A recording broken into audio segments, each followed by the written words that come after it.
Hello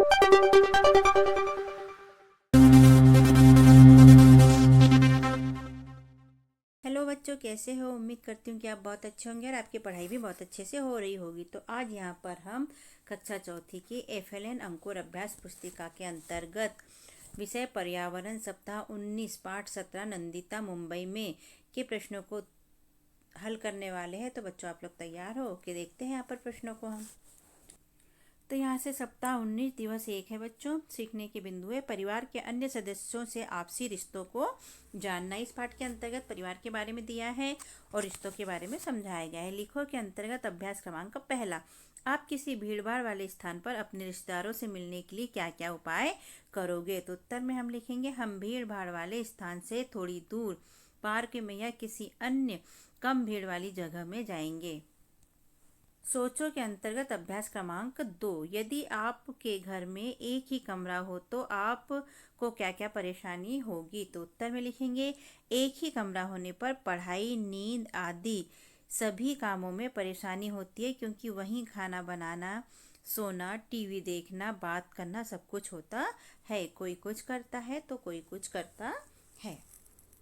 करो के अंतर्गत अभ्यास क्रमांक 3, आपके रिश्तेदारों के नाम नीचे दिए गए गोलों में लिखो जो आपकी सहायता करते हैं। तो पापा, मम्मी, भाई, बहन, मामा, मामी, ये रिश्तेदार जो है वो हमें अपनी परेशानी में हमारी मदद करते हैं। लिखो के अंतर्गत अभ्यास क्रमांक 4, कौन सी परिस्थितियों में आप अपने रिश्तेदारों की मदद करना पसंद करेंगे? तो उत्तर, जब रिश्तेदारों पर दुख आया हो या वो किसी परेशानी में हो तब हम उनकी मदद करना पसंद करेंगे। प्रश्न 19 दिवस 2, सीखने के बिंदु है पानी की कमी और साफ सफाई के प्रति जागरूकता।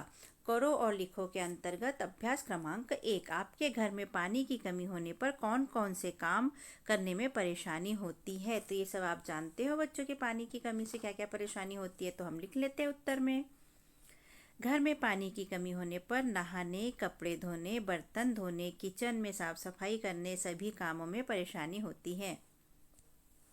सोचो के अंतर्गत अभ्यास क्रमांक 2, निजी शौचालय के बजाय सार्वजनिक शौचालय में गंदगी अधिक रहती है, क्यों? तो निजी शौचालय यानी खुद का शौचालय जो घरों में होता है, और सार्वजनिक शौचालय जो सब लोगों के लिए बना होता है, जहाँ पर सभी लोग शौचालय के लिए जा सकते हैं, उसे सार्वजनिक शौचालय कहते हैं। तो उत्तर देख लेते हैं बच्चों हम, सार्वजनिक शौचालय को लोग अपनी जिम्मेदारी नहीं समझते, इसलिए साफ सफाई का ध्यान नहीं रखते, इसलिए अधिक गंदगी रहती है। लोग सोचते हैं कि हमें कौन सा बार बार आना है, इसलिए ज़्यादा साफ सफाई का ध्यान वहाँ पर नहीं रखते हैं। लिखो के अंतर्गत अभ्यास क्रमांक 3, यहाँ चित्र दिया है बच्चों, इस चित्र को ध्यान से देखो क्या हो रहा है। यहाँ ये नल है, बाल्टी लगी हुई है, नल आ रहा है, बाल्टी, यहाँ बहुत सारे बर्तन रखे हैं, देखिए औरतें लेडीजें खड़ी है, यहाँ पर पानी बह रहा है और ऐसा लग रहा है कि ये दोनों लेडीज़ों में ये इनमें झगड़ा हो रहा है आपस में। चित्र का अवलोकन कीजिए और नीचे दिए गए प्रश्नों के उत्तर लिखिए। तो प्रश्न पहला, चित्र में क्या क्या दिखाई दे रहा है? तो अभी हमने बात करी बच्चों, चित्र में लोगों के बीच पानी के लिए लड़ाई हो रही है, ऐसा दिख रहा है, है ना। ऐसी परिस्थिति कब बनती है? जब एक ही नल यानी सार्वजनिक नल से कई लोग पानी भरते हैं, तब ऐसी परेशानी आती है। सप्ताह 19 के अंतर्गत दिवस 3, सीखने के बिंदु है परिवार आस पड़ोस में व्याप्त समस्या का अवलोकन करते हैं। लिखो के अंतर्गत अभ्यास क्रमांक पहला, नंदिता जब पहली बार मुंबई आई तब उसे कौन कौन से काम करने में डर लगता था? उत्तर, नंदिता जब पहली बार मुंबई आई तब उसे भीड़ भाड़ वाली जगह से डर लगता था, सड़क पार करने में डर लगता था। तो बच्चों, जब गांव से बच्चे शहर जाते हैं तो वहाँ की भीड़ भाड़, वहाँ का ट्रैफिक देखकर उन्हें बहुत ही असहज लगता है और उन्हें डर लगता है। सोचो के अंतर्गत अभ्यास क्रमांक 2, नंदिता को नए शहर यानी कि जगह में बहुत सी कठिनाइयों का सामना करना पड़ा। अगर नंदिता की जगह आप होते तो क्या करते? तो क्या बच्चों, आपके साथ कभी ऐसा हुआ है कि आप अपनी जगह को छोड़ के कहीं नई जगह पे गए हो और आपको वहाँ परेशानी उठानी पड़ी हो? चलो इसका उत्तर देख लेते हैं पहले।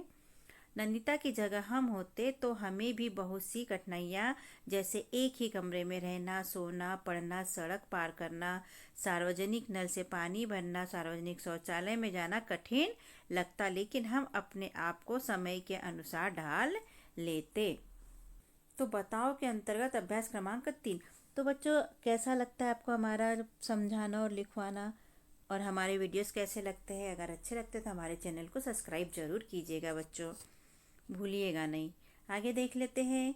क्या कभी कोई तुम्हारा अपना अस्पताल में भर्ती हुआ है? पहला, कितने दिन के लिए हुआ था? यदि हुआ है तो कितने दिन के लिए हुआ था?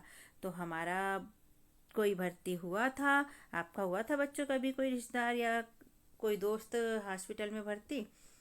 तो आप यहाँ पर उसके बारे में डिटेल लिख सकते हैं। तो हमने लिखा यहाँ पर 5 दिन के लिए। क्या तुम उससे मिलने जाते थे? तो हमने लिखा हाँ। तीसरा है, वहाँ उसकी देखभाल कौन कौन कर रहे थे? तो परिवार के लोग कर रहे थे, डॉक्टर कर रहे थे और नर्स उसकी देखभाल कर रही थी। परिवार के लोग, डॉक्टर और नर्स उसकी देखभाल कर रही थी। लिखो के अंतर्गत अभ्यास क्रमांक 4। पहला, आपने ऊंची बिल्डिंग्स कहाँ देखी है? तो हमने लिखा है बड़े शहरों में हमने ऊंची बिल्डिंग्स देखी है। क्या बच्चों, आपने भी ऊंची बिल्डिंग्स देखी है?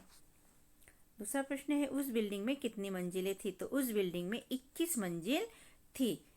तो क्या बच्चे, आपने भी कहीं ऊंची बिल्डिंग देखी है, और देखी है तो कितनी मंजिलें थी? आप यहाँ अपने हिसाब से भी लिख सकते हैं, ठीक है, या फिर ये वाला भी लिख सकते हो। तो बच्चों, सब्सक्राइब करना ना भूलिएगा और वीडियो को लाइक कीजिएगा, शेयर कीजिएगा और कमेंट लिखिएगा, जिससे कि हमें मोटिवेशन मिलते रहे और हम और वीडियो बना के अपलोड करें और आपका हमारा साथ बना रहे। Thank you.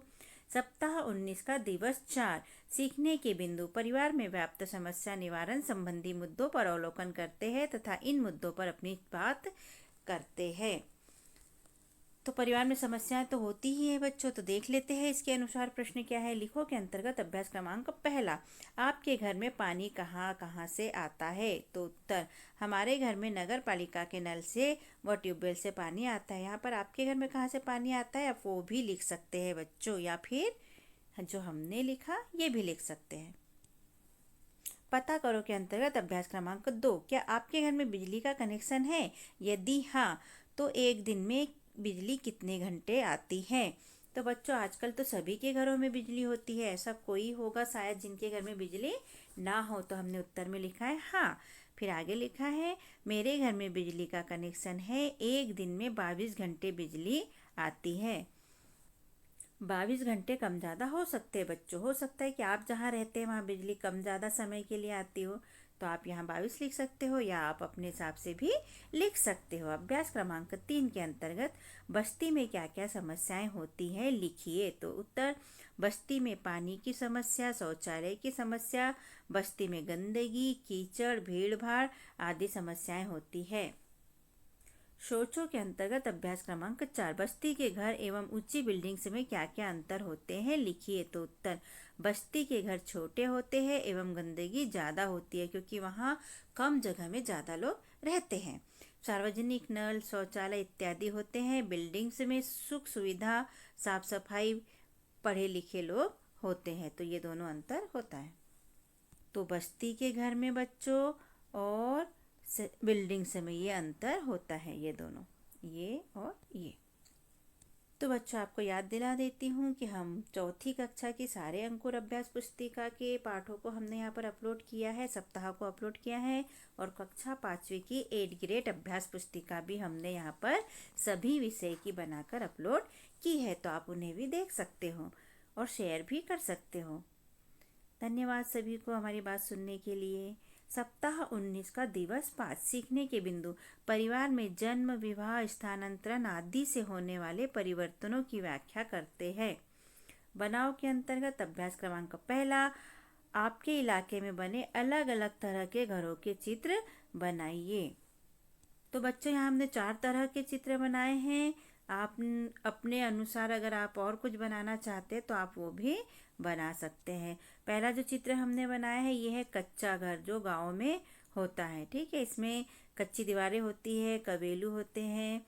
और फिर दूसरा हमने बनाया है झोपड़ी, जो बहुत ही ज़्यादा गरीब लोग होते हैं उस टाइप की झोपड़ी बनाकर रहते हैं। तीसरा हमने बनाया है शहर में या गांव में जो सीमेंट के घर होते हैं, पक्के घर होते हैं, ये बनाया है। और चौथा हमने बनाया है शहर में मल्टी जो होती है, मतलब बिल्डिंग से एक के ऊपर एक फ्लैट सिस्टम जिसको बोलते हैं, वो तो ये 1 2 3 मंजिला ऊपर और 4 मंजिला 5 मंजिला ऐसे बहुत बड़ी बिल्डिंग से होती है। लिखो के अंतर्गत अभ्यास क्रमांक 2, मामा को अपना घर क्यों बदलना पड़ रहा था, लिखिए। तो उत्तर, मामा के घर वाली जगह पर होटल बनने वाला था, उन्हें बस्ती खाली करने का नोटिस दिया गया था, इसलिए मामा को अपना घर बदलना पड़ रहा था। लिखो के अंतर्गत अभ्यास क्रमांक 3, क्या आपके परिवार के लोगों को काम के लिए दूर जाना पड़ता है, वे कहाँ जाते हैं और क्यों। तो उत्तर लिखो, हाँ, हमारे परिवार में भाई और बेटा काम के लिए दूर जाते हैं। वे यहाँ से 20 किलोमीटर दूर जाते हैं क्योंकि उनका ऑफिस यहाँ से 20 किलोमीटर दूर है। पता करो के अंतर्गत अभ्यास क्रमांक 4, क्या तुम किसी ऐसे परिवार को जानते हो जिन्हें किसी कारण से अपना घर छोड़ना पड़ा, उन्हें कौन कौन सी परेशानियों का सामना करना पड़ा, लिखिए। तो उत्तर, हाँ, मेरे दोस्त, यहाँ पर नाम भी लिख सकते हैं आप चाहे तो, को उनका घर खाली करना पड़ा क्योंकि उनका घर रोड वाली जगह में आ रहा था। नई जगह पर उन्हें बहुत सी परेशानियों का सामना करना पड़ा। सप्ताह 19 का दिवस 6 पुनर्बलन है बच्चों। इस यहाँ पर पुनर्बलन देख लेते हैं। लिखो है अभ्यास क्रमांक 1, इन कामों में आपकी सहायता कौन करता है। घरों के बारे में दिया है तो देख लेते हैं यहाँ पर क्या है। पहला है पढ़ाई कराने में, तो पढ़ाई कराने में आपकी मदद कौन करते हैं बच्चों। हमने यहाँ भाई लिखा है, आपको जो मदद करते हैं आप उनका भी लिख सकते हैं। भोजन करने में, तो भोजन करने में मम्मी मदद करती है। खेलने में आप किसके साथ खेलते हो वो लिख सकते हैं। हमने लिखा दोस्त के साथ में, आप अगर अपने भाई बहन के साथ खेलते हैं तो आप वो भी लिख सकते हैं। कपड़े धोने में यहाँ हमने लिखा है मम्मी और भाई, तो आपके घर में कौन करते हैं कपड़े धोने में, मम्मी करती है, और साथ में कौन आप करते हैं, भाई करते हैं, यहाँ पर हम लिख सकते हैं।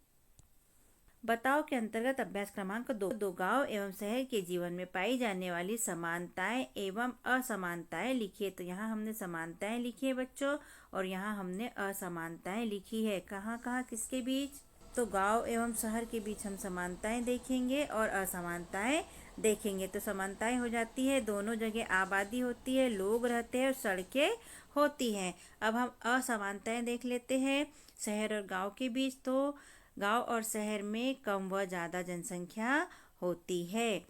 गांव में कम लोग रहते हैं और शहर में ज़्यादा रहते हैं। तो गांव में कम आबादी होती है और शहर में ज़्यादा आबादी होती है।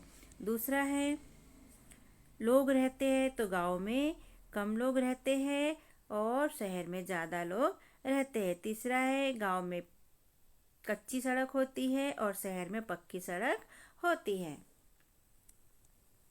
पता करो के अंतर्गत अभ्यास क्रमांक 3, नंदिता के मामा मामी को दूसरी जगह जाने पर कौन कौन सी समस्याओं का सामना करना पड़ सकता है।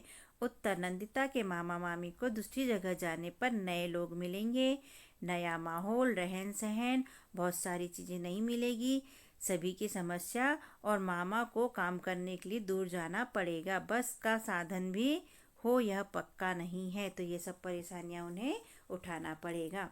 सोचो और बताओ के अंतर्गत अभ्यास क्रमांक 4, ऊंची बिल्डिंग में ऊपर चढ़ने के लिए कौन से साधन का उपयोग किया जाता है। तो उत्तर, ऊंची बिल्डिंग में ऊपर चढ़ने के लिए सीढ़ियों या लिफ्ट का उपयोग किया जाता है। करो और सोचो के अंतर्गत अभ्यास क्रमांक 5, दिए गए चित्र को ध्यान से देखिए और नीचे लिखे प्रश्नों के उत्तर दीजिए। तो ये चित्र को ध्यान से देख लीजिए बच्चों। क्या दिख रहा है आपको इस चित्र में। इनको देख के लग रहा है कि दोनों मम्मी बेटी हो सकती है। ये हाथ दिखा रहे हैं, मतलब ये इनके कोई रिश्तेदार हो सकते हैं। ये कुली है जो सिर पे सामान उठाए जा रहा है, और बाकी ये ट्रेन है ना, और इसके साथ में ये सब सवारी है, इधर उधर लोग खड़े हैं। प्रश्न पहला, दिए गए चित्र में क्या क्या दिखाई दे रहा है। उत्तर, दिए गए चित्र में रेलगाड़ी, नंदिता, उसकी माँ, मामा जी, कुली और कुर्सी और भीड़ भाड़ दिखाई दे रही है। प्रश्न दूसरा, यह चित्र किस स्थान का है। तो उत्तर, यह चित्र रेलवे स्टेशन का है। तीसरा, चित्र में नंदिता के भाव ऐसे क्यों दिखाई दे रहे हैं। नंदिता का चेहरा देखो बच्चों कैसा लग रहा है, डरा डरा सा, और बिल्कुल ऐसे अचंभे में देख रही है सब कुछ। तो उत्तर, चित्र में नंदिता के भाव ऐसे इसलिए दिखाई दे रहे क्योंकि नंदिता भीड़ को देखकर डर गई थी। नंदिता पहली बार शहर आई है और जब उसने पहली बार इतनी भीड़ भाड़ देखी तो उसे बड़ा अजीब लगा और उसे डर लगने लगा, इसलिए वह उसकी आंखें ऐसी अचंभे वाली दिख रही है भीड़ को देखकर। लिखो के अंतर्गत अभ्यास क्रमांक 6, चौपाटी किसे कहते हैं, वहाँ क्या क्या देखा जा सकता है। तो उत्तर, चौपाटी के कई मतलब होते हैं। पहला, समुद्र का किनारा, घूमने की जगह या विभिन्न खाने पीने की जगह, इन सब जगहों को चौपाटी कहा जाता है। अलग अलग शहर में अलग अलग चीज़ों को चौपाटी के नाम से फेमस होता है बच्चों। तो जगह के हिसाब से वहाँ चीज़ें देखने को मिलती है। जैसे कि सागर के किनारे जाएंगे, समुद्र के किनारे, तो समुद्र मिलेगा, पानी मिलेगा, रेत मिलेगी। और घूमने वाली जगह पे जहाँ आप घूमने जाते हैं उस स्थान वहाँ की चीज़ें देखने को मिलेगी। और खाने वाली चौपाटी पे जाएंगे तो खाने की बहुत सारी चीज़ें, चटपटी चीज़ें आपको खाने के लिए मिलेगी, देखने के लिए मिलेगी। तो इस तरह यहाँ पर हमारे प्रश्नों के उत्तर लिखकर होते हैं बच्चों कंप्लीट। और कैसा लगता है आपको हमारा समझाना और लिखवाना? यदि अच्छा लगता है बच्चों तो हमारे चैनल को सब्सक्राइब कीजिए, वीडियो को लाइक कीजिए, शेयर कीजिए और कमेंट लिखिए, जिससे कि हमें मोटिवेशन मिलते रहे और हम और वीडियो बनाकर अपलोड कर सके, जिससे कि आपका और हमारा साथ हमेशा बना रहे। तो कमेंट जरूर कीजिएगा बच्चों, और उससे भी ज़्यादा सब्सक्राइब कीजिएगा जल्दी से, कि आपको हमारे वीडियो ढूंढने में परेशानी न जाए और जल्दी से मिल जाए। तो सब्सक्राइब कीजिएगा बच्चों। हमने अपने चैनल पे कक्षा चौथी के अंकुर अभ्यास पुस्तिका के सभी विषय के वीडियो बनाकर अपलोड किए हैं, जो आप हमारे चैनल पे जाके सब्सक्राइब करके देख सकते हैं। और कक्षा 5वीं की भी सारे विषय की 8 ग्रेड अभ्यास पुस्तिका के प्रश्नों को हमने हल करके यहाँ पर अपने चैनल पे अपलोड किए हैं, जिन्हें आप बच्चों चैनल पे सब्सक्राइब करके देख सकते हैं। तो आप हमारे चैनल को सब्सक्राइब कीजिए बच्चों, और वीडियो को लाइक कीजिए, शेयर कीजिए, जिससे कि हमें मोटिवेशन मिलते रहे और हम और वीडियो अपलोड कर सके। Okay, thank you. फिर मिलते हैं अगले वीडियो में। Bye bye.